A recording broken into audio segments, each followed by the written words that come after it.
आप सभी को मेरा नमस्कार, अस्सलाम वालेकुम, सत श्री अकाल, आदाब। आप सभी का स्वागत है हमारी इस सीरीज़ की जो है जैविक खेती यात्रा शून्य से की चौथी कड़ी में। और पिछले सप्ताह आपसे रूबरू नहीं हो पाया था, इसके लिए मैं क्षमा प्रार्थी हूँ। कुछ आवश्यक कार्य तथा अपनी व्यस्तता के कारण वो काम नहीं हो पाया। तो आज की जो इस कड़ी में हम चर्चा करने जा रहे हैं, उस चर्चा का प्रमुख विषय है कि किसी भी कार्य को करने से पहले या उस पर अपना पूरा समय देने से पहले उस कार्य के प्रति एक अपना सूक्ष्म परीक्षण जरूर करें। क्योंकि जैविक खेती एक तरह से कहें तो इसमें सूक्ष्म परीक्षण अति आवश्यक होता है, क्योंकि इसमें बहुत से ऐसे डेलिकेटेड या कहें अति संवेदनशील मुद्दे आते हैं जहाँ पे कभी कभी हमें स्वतः अपने कार्य के प्रति संशय या संदेह उत्पन्न हो जाता है। तो जैविक खेती को बड़े स्तर पर करने के लिए हमें चाहिए कि अपना कम से कम 6 महीने का वक्त इसके सूक्ष्म परीक्षण हेतु देवें। और मैंने भी वही कार्य या यूँ कहे कि अपने सूक्ष्म परीक्षण हेतु मैंने स्मॉल स्केल पे ही सही अपने फ्लैट के गार्डन में ही कुछ ऐसे प्रयोग किए हैं जिसके सकारात्मक परिणाम आए, और इससे मुझे अपने इस जैविक खेती करते समय भविष्य में जो भी ऐसे संशय या यूँ कहें कि संदेह हो, उन सब का निराकरण के प्रति मैं आसक्त हो गया हूँ।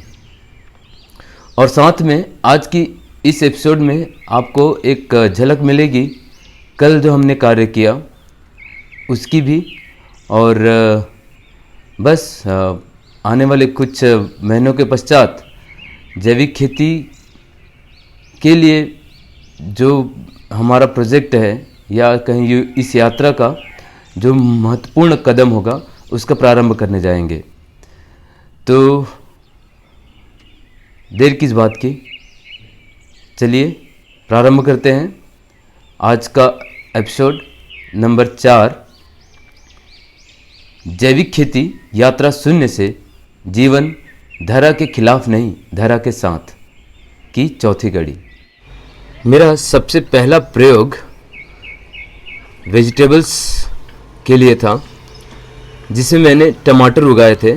और ये जो आप सामने स्क्रीन पर देख पा रहे हैं, ये जो टमाटर है, ये इनकी तीसरी फसल है। ये तीसरी फसल या यूँ कहें कि तीसरी दफ़ा है जब इसमें फल लग रहे हैं। और ये फल एक अंतराल के बाद ही लगे हैं। साथ में जो हरी मिर्च हमने लगाई है, इसकी अगर गुणवत्ता देखें तो बहुत अच्छी है। हालांकि इसकी जो साइज़ है, आकार थोड़ा सा आपके रासायनिक खेती से कम है। हो सकता है कि मुझसे वैरायटी के चयन में थोड़ी सी क्या बोलना चाहिए, रिसर्च नहीं कर पाया था मैं। और साथ साथ अगर मैं यूँ कहूँ कि जैविक खेती के लिए जो आवश्यक होते हैं, जैसे आपका वर्मी कंपोस्ट, तो हमने स्वयं तैयार किया है अपने घर में, जो मैं पिछले एपिसोड्स में आपसे जिक्र कर चुका हूँ।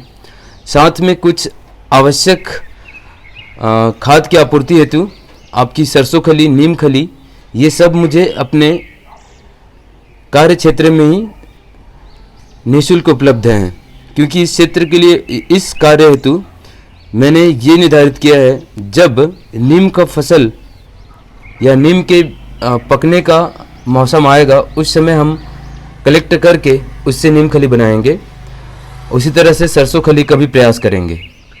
साथ साथ जो हम किचन में स्पाइसेस यूज करते हैं, उसमें प्रमुख होता है आपका लहसुन, प्याज और नीम पत्ती, मीठी नीम पत्ती, वो सब भी हमने ऑर्गेनिकली या जैविक रूप से उगाने का प्रयास किए हैं। आप देख पाएंगे कि इसकी ये जो मीठी नीम की आप स्क्रीन पे देख पा रहे हैं पौधा, इसकी महक बहुत अलग है।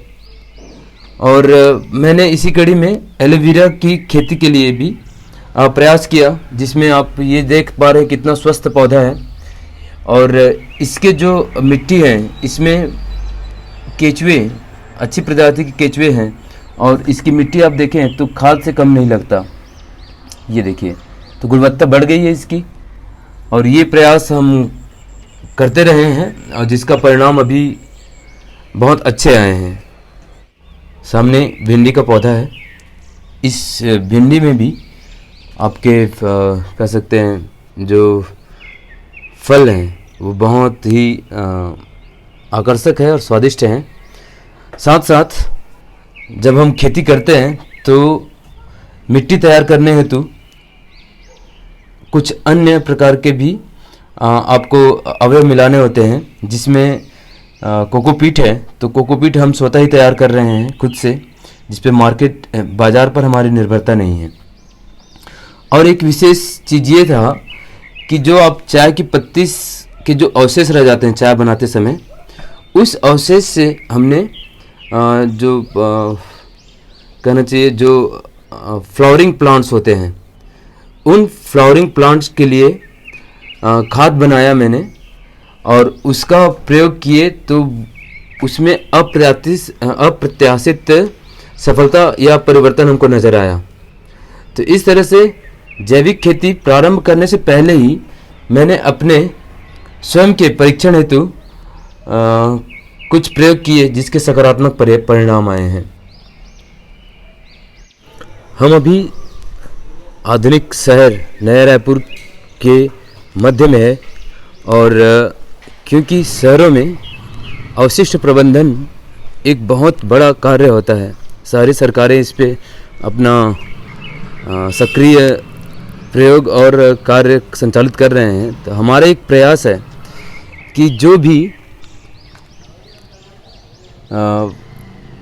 रहवासी होते हैं उनके किचन से निकलने वाले जो वेजिटेबल के अवशेष हैं उनका प्रबंधन हम अपने स्तर पर करें और अपने ही गार्डन के जैविक खाद की जो आवश्यकता है उसकी पूर्ति का प्रयास करें।